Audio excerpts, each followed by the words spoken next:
Hello and welcome to the official Xbox podcast. I'm your host, Tina Amini, and we have a very special episode today, as you can probably tell by the fact that I'm joined by Phil, Sarah, and Matt. Welcome. And we're going to talk about some updates at Xbox. We want to talk about game exclusivity. We want to talk about Activision Blizzard now that they're part of our portfolio, how that might be an impact on Game Pass. And we want to talk about hardware, too, and how all of this fits into the strategy at Xbox. So where should we start, Phil? Well, when we originally had planned for the show, starting back in December, I think we probably would have started with Activision Blizzard, maybe talked a little bit about the exclusivity with some of the news coming up, and then hardware. But we've had some unforeseen news that has come out. So let's just go and tackle the exclusivity question, because I know it's on the minds of a lot of people. We hear from the community, and that's an important input for us.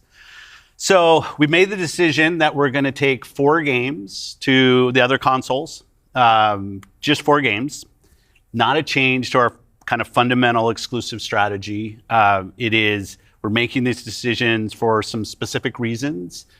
We make every decision really with the long-term health of Xbox in mind. And long-term health of Xbox means a growing platform, our games performing, building the best platform for creators, reaching as many players as we can. We're always looking to learn as a leadership team and to grow. And we think this is an interesting point in time for us to use what some of the other platforms have right now to help grow our franchises. So we're going to do that. So these 4 titles, what are they? Can you say? I'm not going to name those games. The teams that are building those games have announced plans that are not too far away. As we know, game teams put a lot of energy into their announcements with the partners. So I don't want to take anything away from those teams. So I won't be talking about the titles specifically, but I think when they come out, it'll make sense. Can we say if either of those titles are Starfield or Indiana Jones? They are not Starfield or Indiana Jones. Well, what was the criteria in how the team was thinking about selecting those 4 titles? Let me start a little bit outside of that, and then I'll get to the 4 specific games that we're talking about right now. Because the fundamental decision driver for any decision that we make, anything we're going to talk about today, is the long-term health of Xbox. That we're running a growing platform that is reaching more players, that our games are having as much success as possible. And I do have a fundamental belief that over the next 5 or 10 years, exclusive games that are exclusive to one piece of hardware, are going to be a smaller and smaller part of the game industry. And that's not some great insight, because if you look at the last 10 years and what the biggest games are today, it's a natural place. Whether it's one console and PC, multiple consoles, mobile console and PC, you see big games landing on multiple platforms. And we want to be a great platform for creators that are trying to realize that potential. But now back to the specifics of the question on these four specific titles. We looked at games that are over a year old, so they've been on Xbox and PC for a while. A couple of the games are community-driven games, new games, that kind of first iterations of a franchise that have reached their full potential, I'd say, on Xbox and PC. There's always growth. Franchises that we obviously want to continue to invest in. Part of having the ability to continue to invest is that the businesses behind those franchises continue.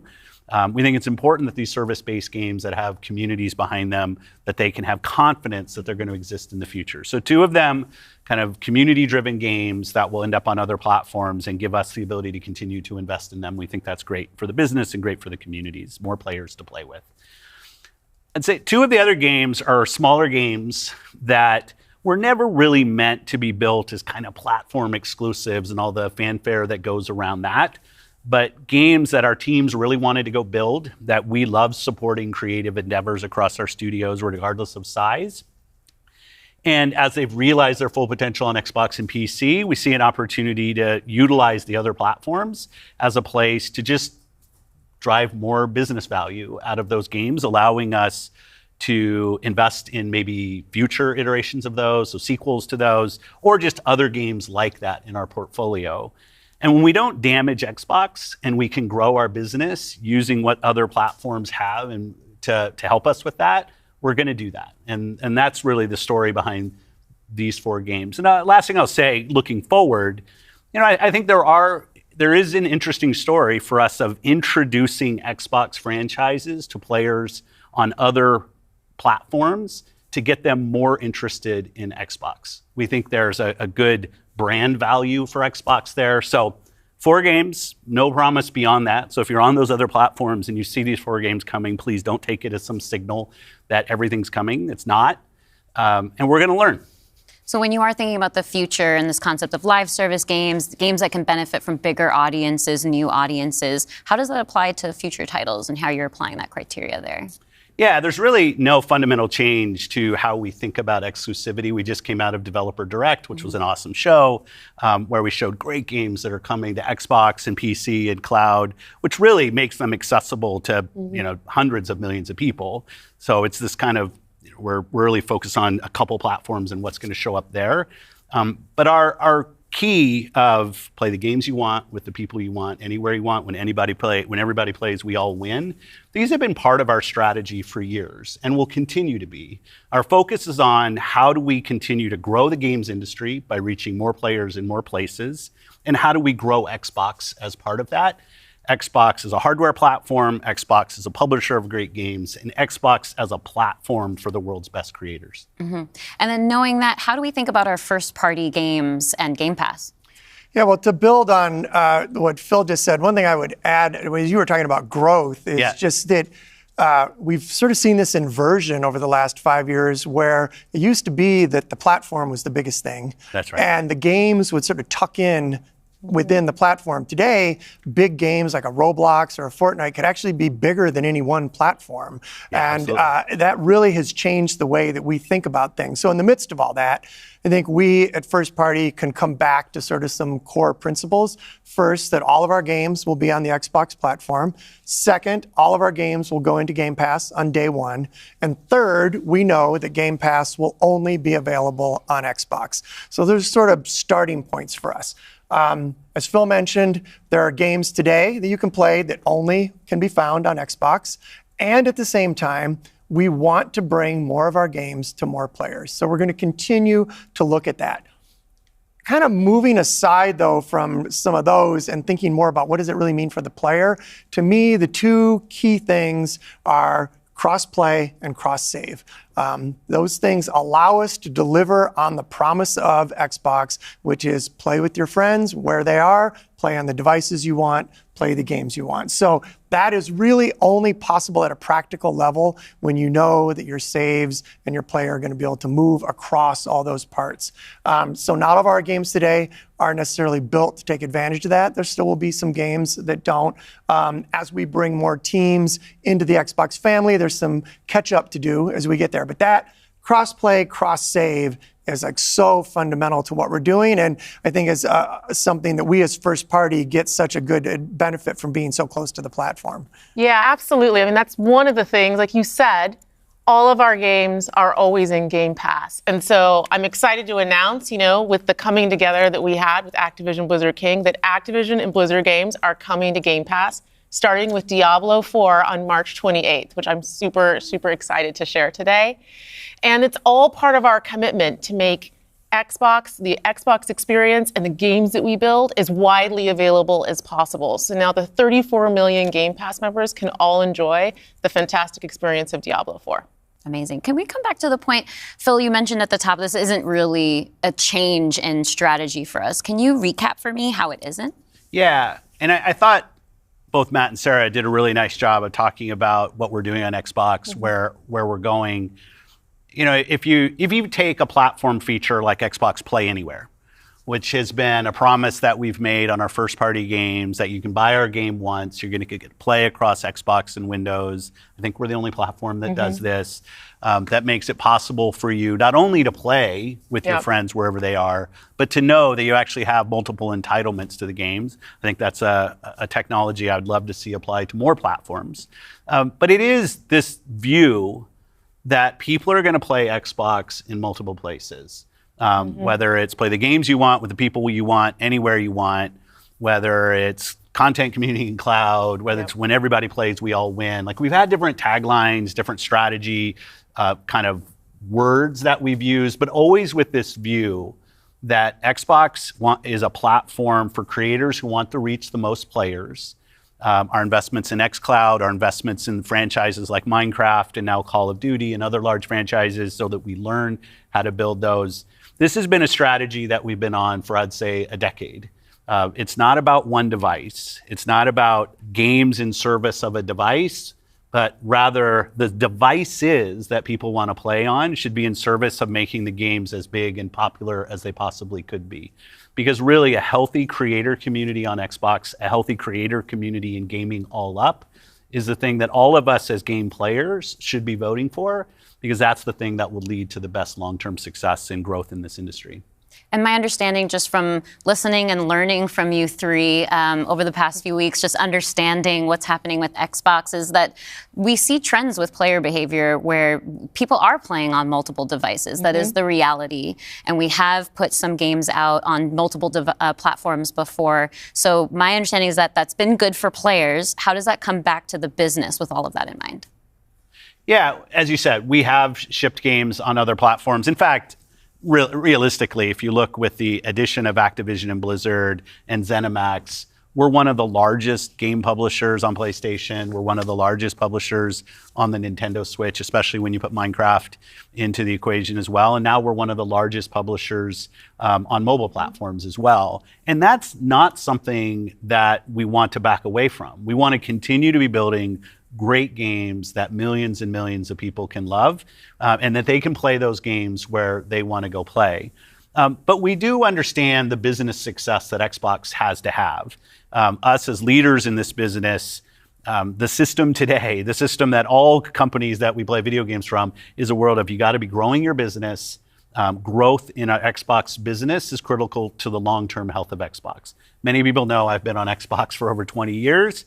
And I want to make sure Xbox is in the best position for the next 20 years. That means healthy player community, healthy creator community, and healthy business. So when we look at opportunities to allow more people to play, more people to engage, more people to buy, more people to subscribe, it's all about putting Xbox in the best position. And our hardware is a critical component of that. The absolute best experience somebody has on Xbox is hardware that your team builds and that people play on. But that's not going to be everybody. We fully accepted that we're going to have Xbox players across all kinds of devices.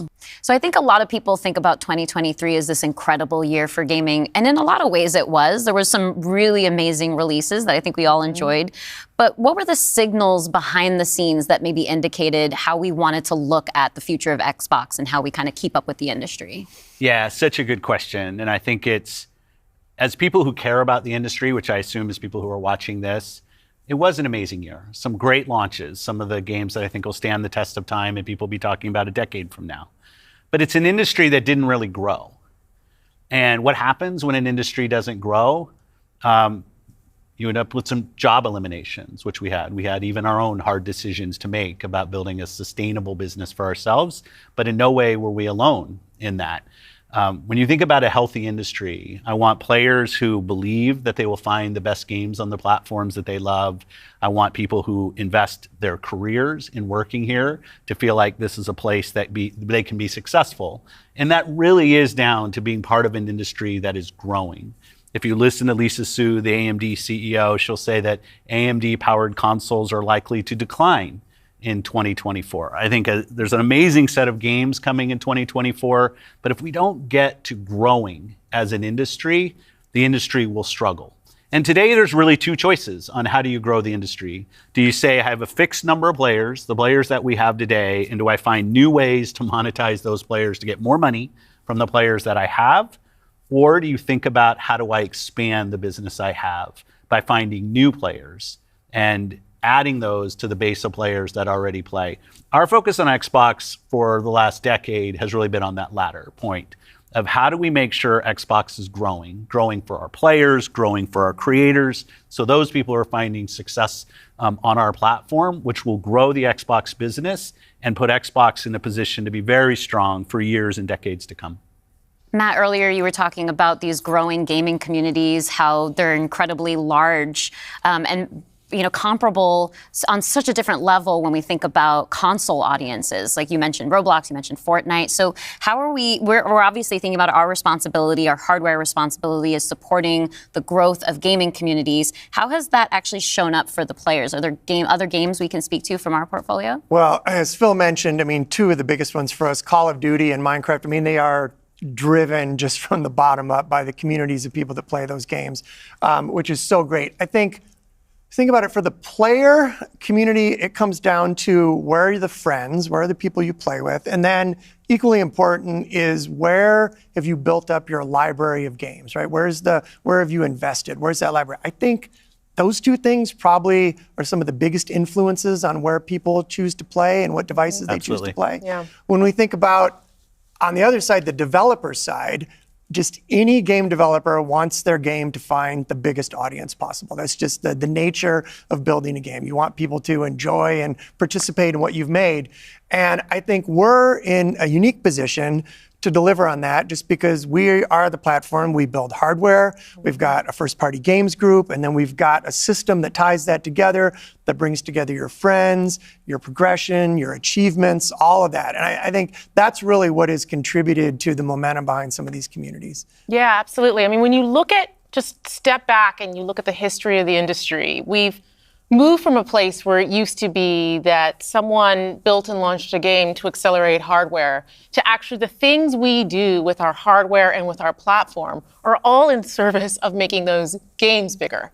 And we think about that across all of the investments we make, the consoles we build, the investments we do with things like cross-play, cross-progression, the things that we're doing with cloud. How do we actually give more options to game creators so they can have the greatest success? I think one of the fun recent examples about this is actually Power World. Power World was able to launch. They were a game preview. They launched in Game Pass. They also simultaneously launched in Steam. And through the combination of those things, Pocket Pair was able to have this outsized success. Amazing. And it was the largest third-party Game Pass launch ever. And that's all because we give creators options on how they can launch their games. We've got subscription, we've got retail, we've got free-to-play, we've got game preview. We have the consoles, we have our experience on PC, and they can access all of those things. And when we step back and we just look at the performance of our platform all up, we know it's working. We're at the highest level of users on console, the highest level of users on PC, the highest level of users on cloud ever. We have double-digit growth rate on PC and cloud, places where we're enabling creators to actually reach new players beyond the console ecosystem. And that's why we're leaning into it and doing more, because we see all those signals. So we're talking about the role that hardware plays for creators, for the games and those communities. What about the role that hardware plays for us as a business, for Xbox? When we look at our hardware, it really is, and Phil said this earlier, it's where you get the most flagship seminal experience of Xbox.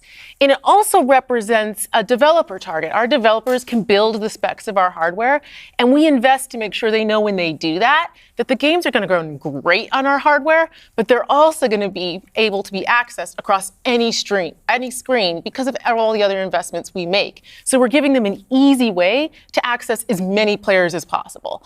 And we actually have more creators right now building for Xbox than ever before thousands of them by nature of those investments. And we got more to come. There's some exciting stuff coming out in hardware that we're going to share this holiday. And we're also invested in the next generation roadmap. And what we're really focused on there is delivering the largest technical leap you will have ever seen in a hardware generation, which makes it better for players and better for creators and the visions that they're building. And then when we're talking about hardware, too, there's these other considerations that are really important to our community, probably to each one of ourselves as well. When you talk about library, because I want to dig in on that a little bit more. As we talk about cloud in the wider entertainment industry, there's conversations about streaming. How is that impacting how I own my content that I've invested in? So what can we say about our stance around game preservation? Yeah, one of the highlights for me of being in this position was getting to stand on stage when we announced the back compat coming to Xbox One. It was fantastic. People were reading the teleprompter before I could read it. Slow reader, and just feeling the energy in the auditorium as we were saying that and online.